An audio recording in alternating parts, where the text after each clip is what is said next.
outpost and a sunken road. Monoko Yanyoka, the snake's mouth. I get it. Looks like that's the only way to the objective area.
Fire!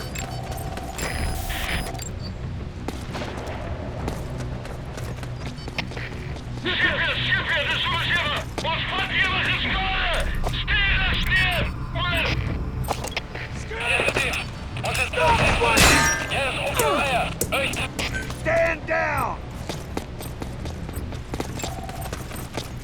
Fire! Blockade!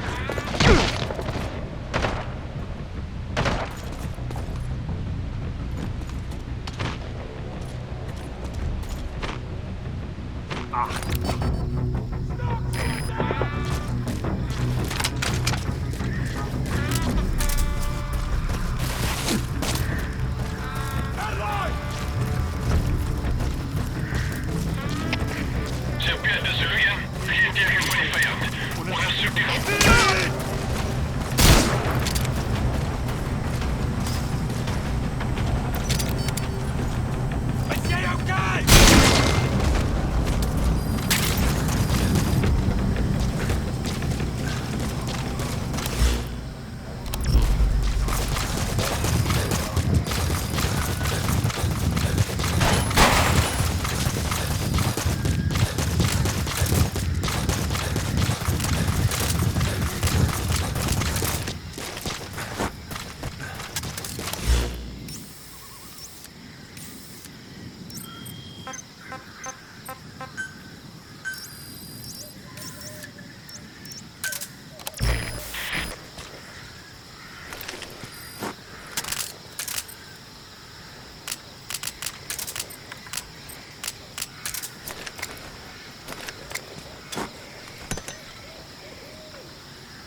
Begin cover fire.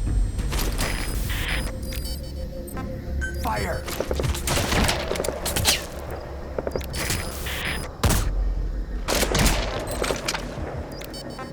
Fire.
Extract Shivani, the leader of the boys. They even got a guard post there. Security sure is tight. I guess they don't want anyone poking around.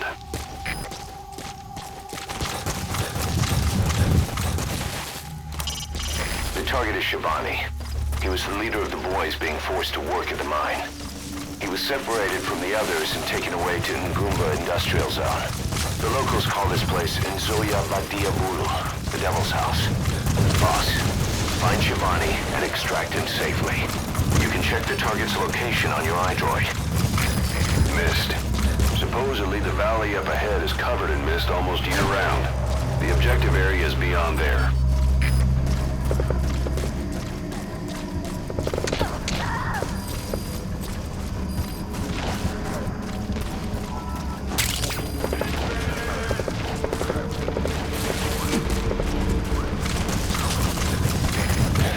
Collapsed. Looks like you'll have to go down through the valley.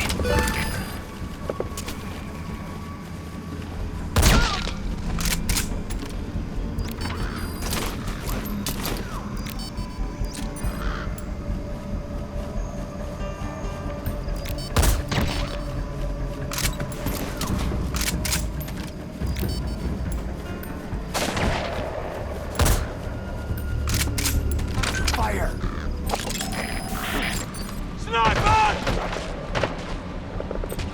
Cease cover fire! Fire!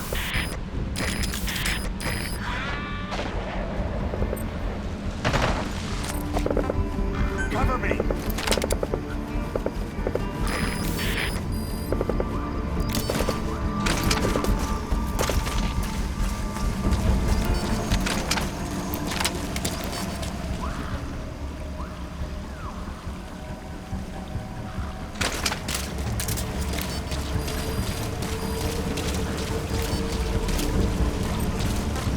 Fire!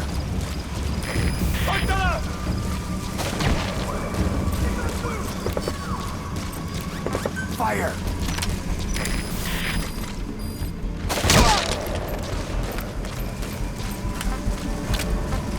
Fire!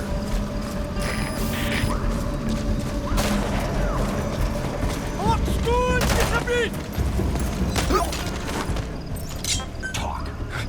Where are your friends?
There's a cliff blocking the way to the objective area. You'll have to take the path.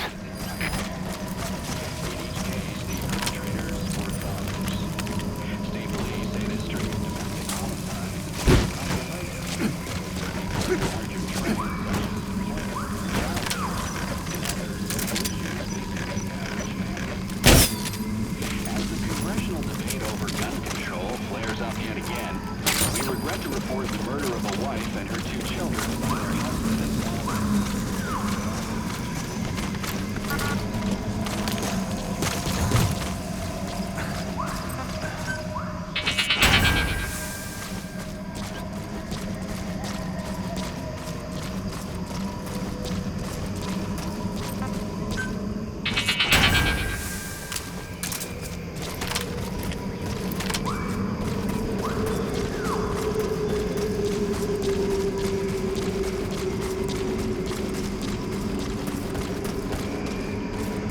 There's a lot of erosion in that tunnel. Could come down any minute. Watch your step.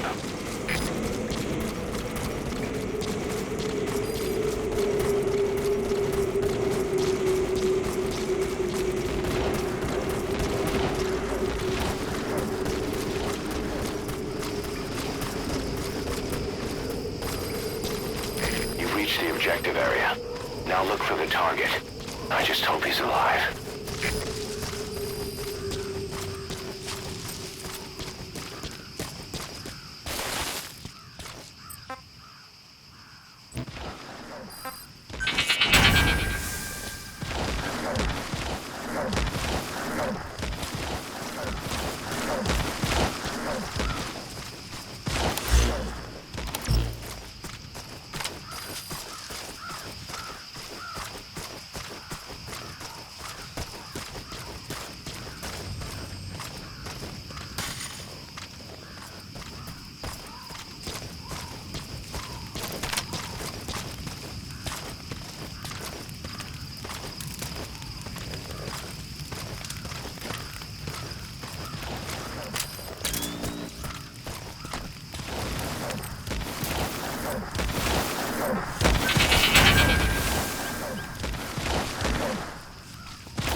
What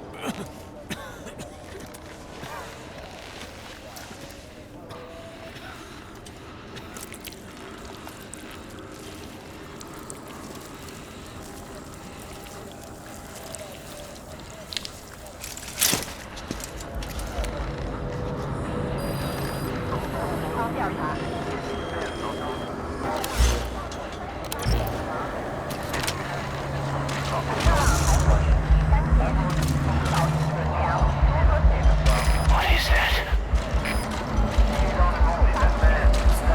Boss, here's Shabani.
Shabani. Your boy sent me.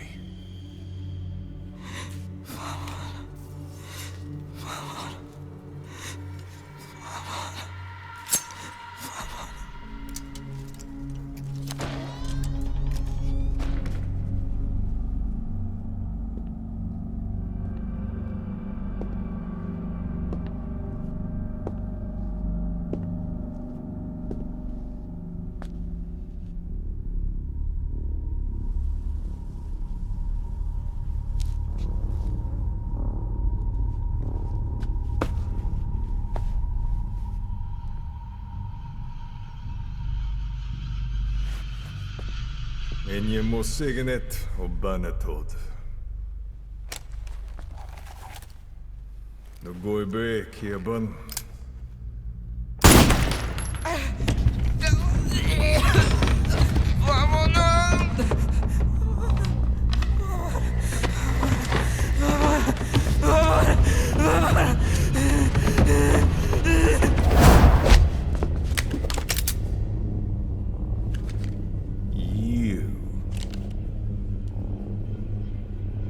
Burn with the rest of them.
Chopper touchdown past the tunnel. Get over there now. Take cover, boss. He spotted you. He's coming.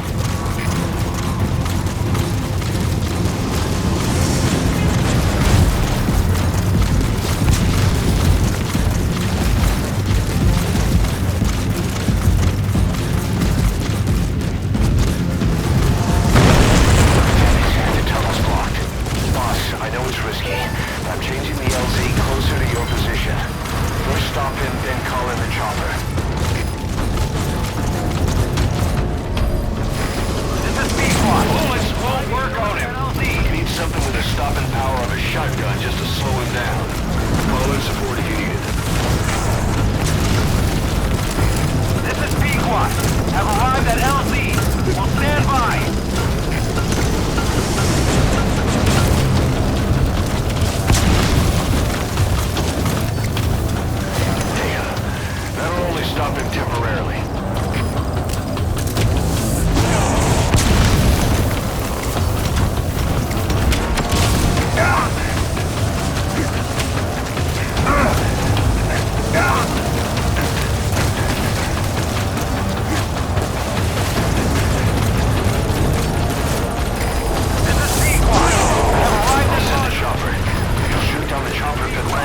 me!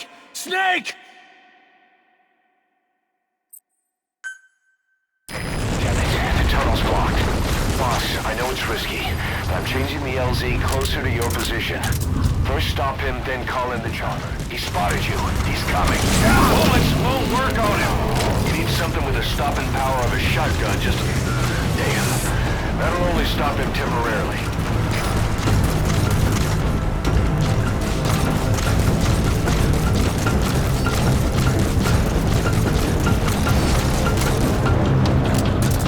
This is your chance. He's lost sight of you. See anything nearby you could use to stop him?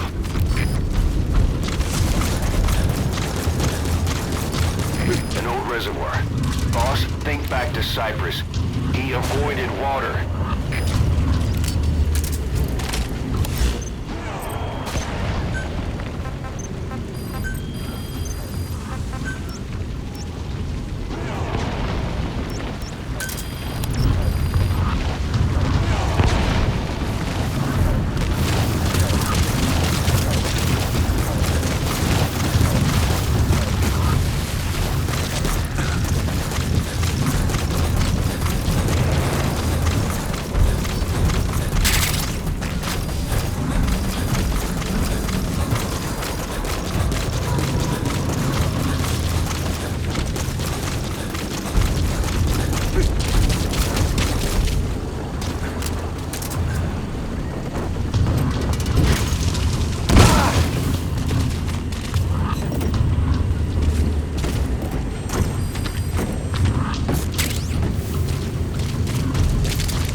You. He's coming.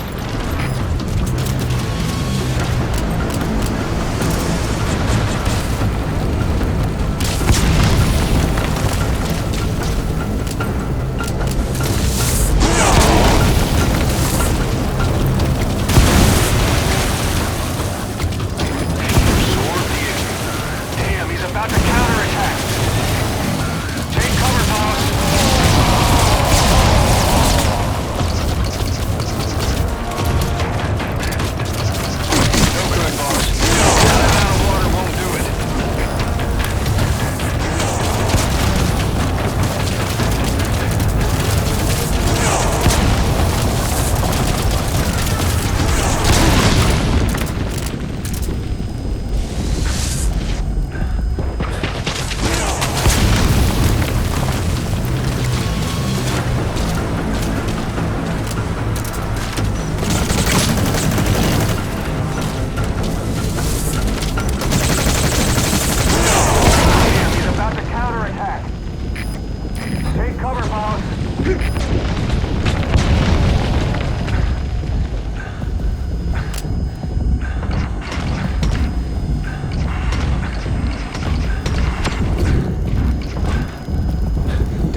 guy you could use to stop him.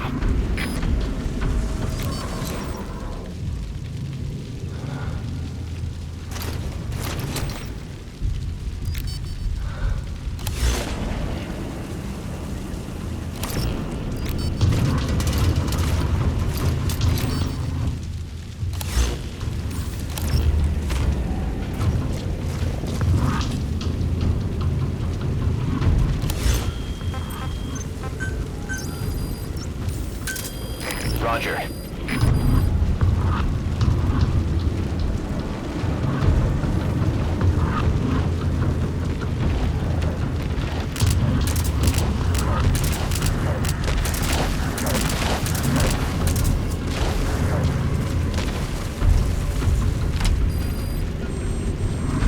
I'll send the chopper.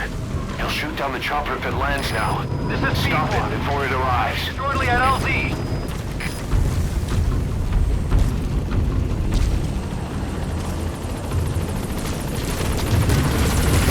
This is P1. On station at LZ.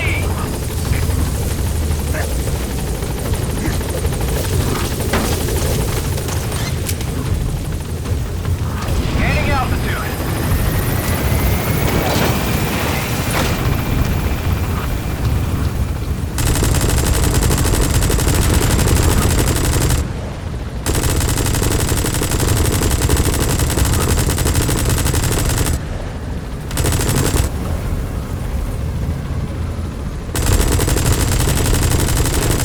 He spotted you. He's coming.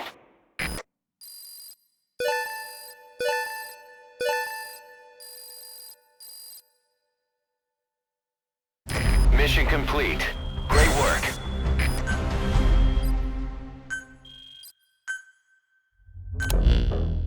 Skullface. So he was in Africa after all. Working behind the scenes. Even that man on fire at his beck and call. But what the hell was going on at the Devil's house?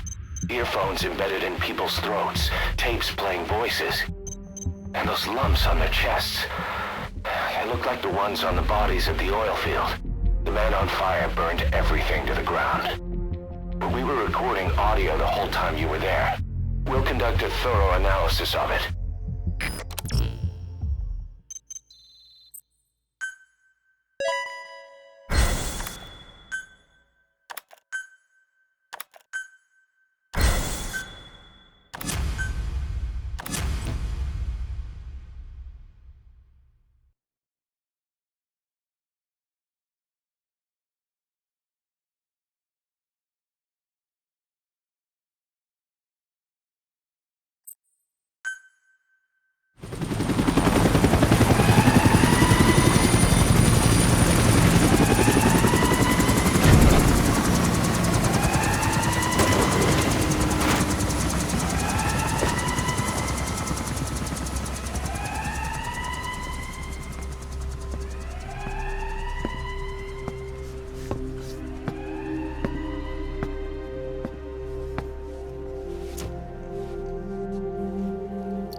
CFA outpost.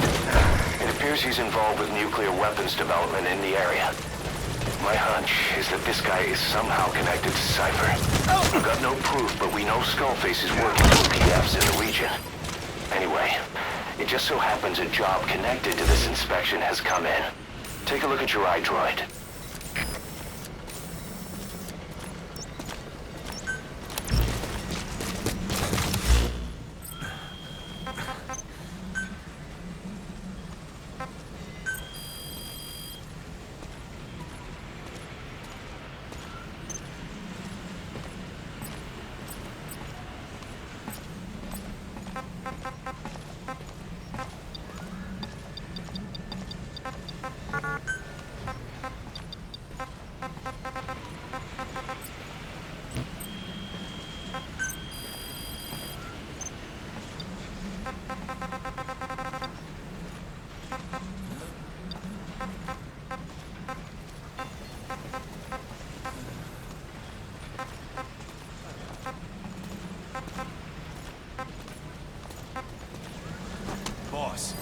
have enough medicinal plants.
developing the walker gear for you and is supporting the R&D team from confinement. We're continuing to monitor him to make sure he doesn't try anything. You can deploy a buddy from the ACC before a mission or from your iDroid. Think carefully about the mission's objectives before deciding who you better take along. If you develop specialized equipment for them, they'll be able to help you out in even more situations. It wasn't just Cypher. Back in the Caribbean, every eye in the world was turned on us. A private army, just a bunch of guys with guns, in possession of a nuke? Why wouldn't they be uncomfortable? And that's why you made sure the inspection happened. Well, I thought our best move was to prove to the UN through the IAEA that we had no nuke. Of course, I was against us having it in the first place, but that was Snake's decision. The boss wasn't responsible. Well, don't get me wrong, I still believed in Snake. I thought I was making the best decision for all of us, that's all. I figured we should get a third party to exonerate us before proof of the nuke did get out. And who better to do that than an organization with international authority? So the truth is, you took it upon yourself to agree to an inspection arranged by the UN. Only the inspection was a ruse, and Cypher's strike force, XOF, showed up instead. I had no idea that would happen. Enough bullshit! Oh, sure, like I could have known. You know, I was just trying to prove our innocence to the world. What's wrong with that? We're not interested in the excuses you thought up. The truth is objective. Just see it from my point of view. You led XOF to the control tower. They seized it, giving them complete control over the base. Moments later, they detonated C4 on the strut legs. Anyone who'd managed to survive was hunted down by the assault force and their choppers. You can't believe I did that on purpose. That was the end of Mother Base. But it wasn't the end for you. How can you... Look, think about it. I lost something too.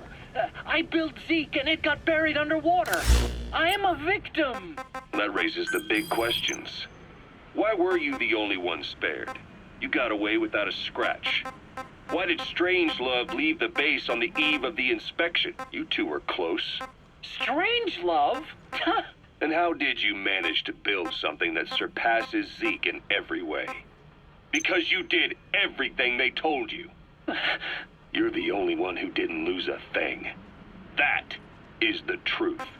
I was taken away against my will. Skullface forced me to do his research these past 9 years. He used me. I lost 9 years. 9 years. We all lost 9 years. It wasn't just you. I suppose blaming me makes you feel better, does it? But who's gonna give me back all the time I lost? You're not getting anything back. You're not a victim here, Emmerich. You're the perpetrator.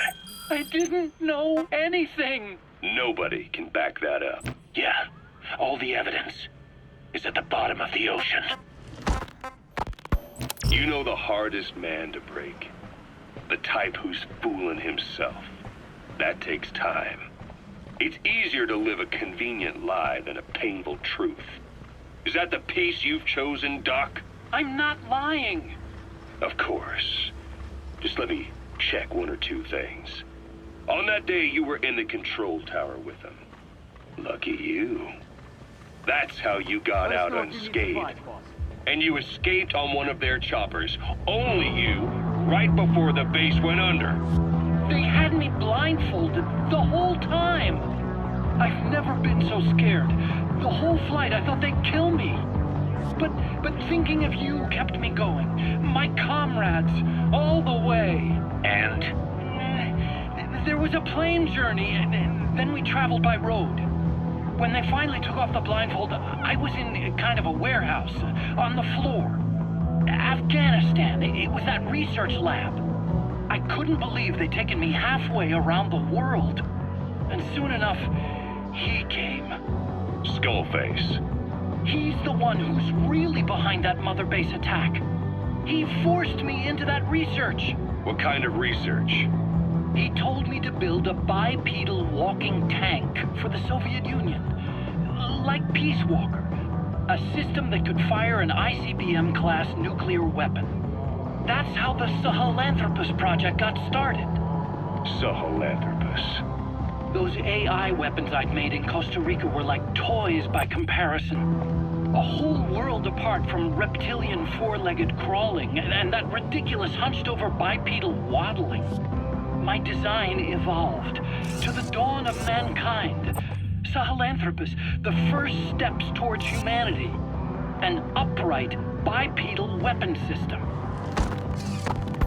Originally, Sahelanthropus was going to be a manned weapons platform. I designed a cockpit in its head, and I planned to fill it with water as a buffering agent. Like how Paz modified Zeke for human control. Don't compare me to some amateur. I designed it for human control from the beginning. The problem was miniaturizing the posture control AI. You remember the reptile pod? The AI that controlled your unmanned weapons. Attaching it externally makes it vulnerable, so this time I wanted it beneath the armor. Meaning I had to make the AI smaller. I got it down to less than 1/10 the size without any loss in computation speed. But it was still too big for the cockpit. There wasn't enough room for the pilot. If I made the head bigger, its body would have to be bigger to support it. Too big to be practical. In the end, human piloting was taken off the table. I tested a remote control system too, but there was the time lag and I wasn't satisfied with its precision either. Plus, it would be useless if the enemy jammed it. So next, I went back to trying an AI-only system. To do that, I had the AI pods recovered from Nicaragua. This was a hybrid AI, a combination of Peace Walker's reptile and mammal pods. The only AIs that had ever successfully operated an unmanned nuclear weapon system. Really? You'd need some help to get that working. Expert help. Did you work with someone? I worked alone. You did that yourself? That's the thing. The AI didn't pan out in the end either. But I did finally get Sahelanthropus walking by folding over its upper body to lower its center of gravity. The first upright bipedal locomotive weapon system in the history of mankind. I guess, technically it falls into the anthropoid ape category. I don't see the benefit of having it stand taller. On terrain with significant differences in elevation like Afghanistan, you need a body that's vertically adaptable. That also lets it attack from long range while using mountain ridges for cover. So, making it walk upright was the most important factor in giving it superior height capability. As the name suggests, that was the whole point of Sahelanthropus. But I was being pushed for results. Having the AI mounted externally would have been the fastest way to get it working. I just needed more data so it could maintain its balance. But Skullface refused to wait. He dismissed the idea of AI control and took Sahelanthropus away from me before I could finish it. But it was walking when it came after you. That's just it. I don't understand how Skullface got it to move upright, without a pilot or an AI. And walking at that speed, too. It's beyond anything I could have imagined. This is like the Wright brothers making it to the moon. I'm just as clueless as you are. So this Sahelanthropus, where is it now? I have no idea. All my experiments took place at that cave. I've never seen it anywhere else.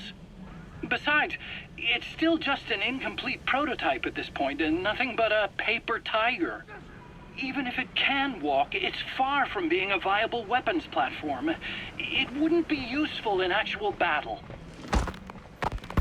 Emmerich will remain here at Mother Base for now, but not as a member of Diamond Dogs. I still don't trust him. That work for you? Fine by me. He can't be allowed any contact with staff either. Yeah. A lot of the guys would love some payback for 9 years ago. We still need him alive. But we have to restrict his movements. He can only go where we tell him. And of course, the interrogations will continue. He worked for that skull bastard for nearly a decade. He still has more to tell us. How long are we gonna press him? If our investigation shows he really had nothing to do with the attack, we'll reconsider his place here. But I don't expect that to happen. Remember that water tank-shaped object in Emmerich's lab in the Soviet base camp?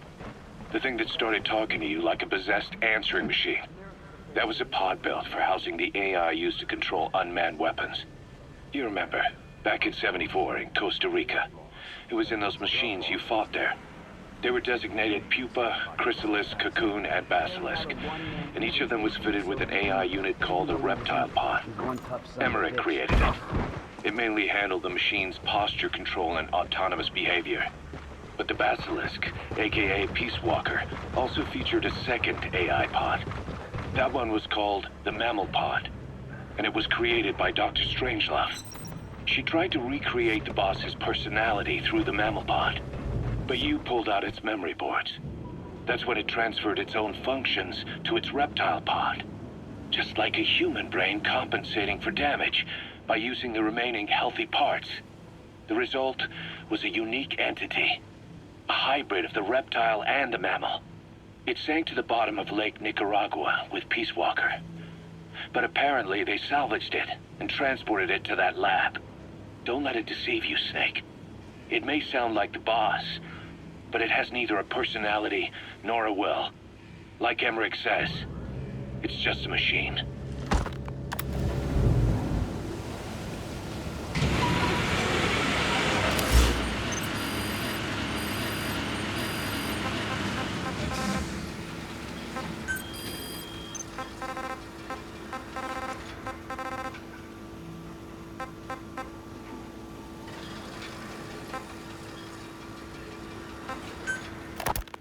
You called that thing Sahelanthropus. Where does the name come from? Well, several years ago, an excavation team discovered a hominid skull in the Sahel region. Central Africa, the Southern Sahara. Cypher gave the specimen the name Sahelanthropus, Man of Sahel. And then they covered the whole thing up. Why? They probably wanted to monopolize information about human evolution to have a head start in their genetic research. At least, until they had an idea of what they'd found. It was that big of a discovery, huh? Sahelanthropus was a gracile hominid, estimated to have lived about 7 million years ago. What's significant about it is how its skull's foramen magnum faces down. In other words, its spinal column supported its head from underneath. It stood upright. Right, which would mean Sahelanthropus walked upright 3 million years before Australopithecus. making it the world's oldest human species. Walking upright. I get it.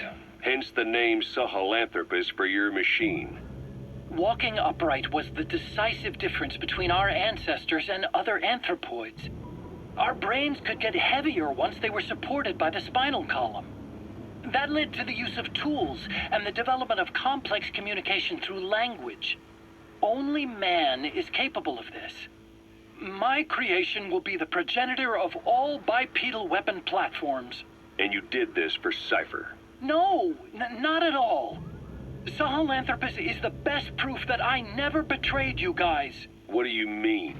The reconstructed Sahelanthropus skull looked exactly like the skull we used as our logo 9 years ago in the Caribbean. An army without a nation. Outside the world order. The design was based on Pangaea, the supercontinent that existed 250 million years ago, right? Yeah. When the world was a single landmass. That concept's at the source of our strength. I felt the same way about Sahelanthropus. Sure, I was forced to build it under their orders, but I always wanted to put its technology back in our hands someday. That's the reason I incorporated the old insignia into Sahelanthropus's name. Don't you see? That's how much I was thinking about you guys. Oh, I see, all right. I see someone desperate to cover his ass. You can say whatever you want after the fact. But that skull also symbolizes somebody else. Skullface. Snake, you finally came. Just don't record this, okay? I'm not recording anything. What's this about? What I'm about to say stays between you and me. It's about the weapon to surpass Metal Gear. Do you know a researcher by the name of Clark? He works in the biotech industry, real advanced stuff. His area is bioengineering, but lately he's also gotten into genetic research. Never heard of him. Well then, what do you know about cloning? I think I've heard enough. Hold on, this is important. Cloning lets you create a genetic copy of an organism. You take the nucleus of one of its cells, and you swap it with the nucleus of an unfertilized egg from another member of the same species. They started out working with plants, but since then they've had success with other organisms, including mammals. It's a hot area for a lot of places right now. Corporations, universities, research groups. There's no shortage of scientists out to get famous and patent their work, with morality taking a back seat. Isn't that a little outside your field? It's got nothing to do with my research. But I thought it might be of interest to you.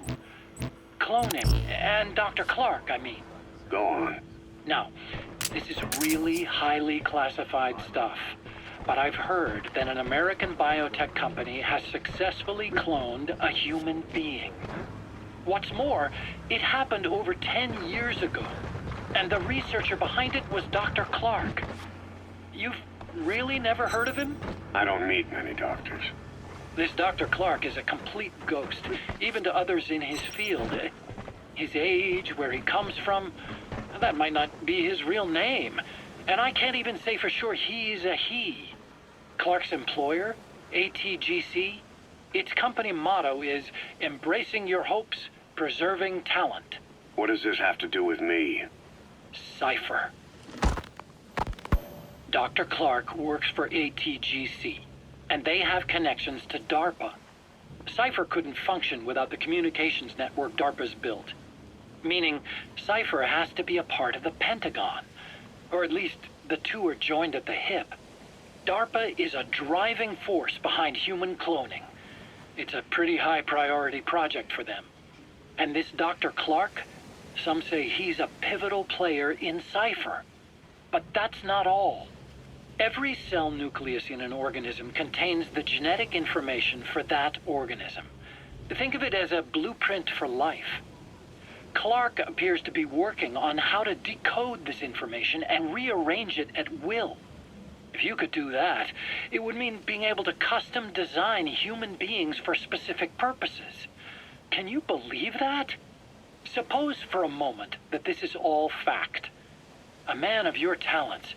If your genetic information died with you, that would be a terrible loss for mankind. But what if mankind could preserve you for future generations by cloning you?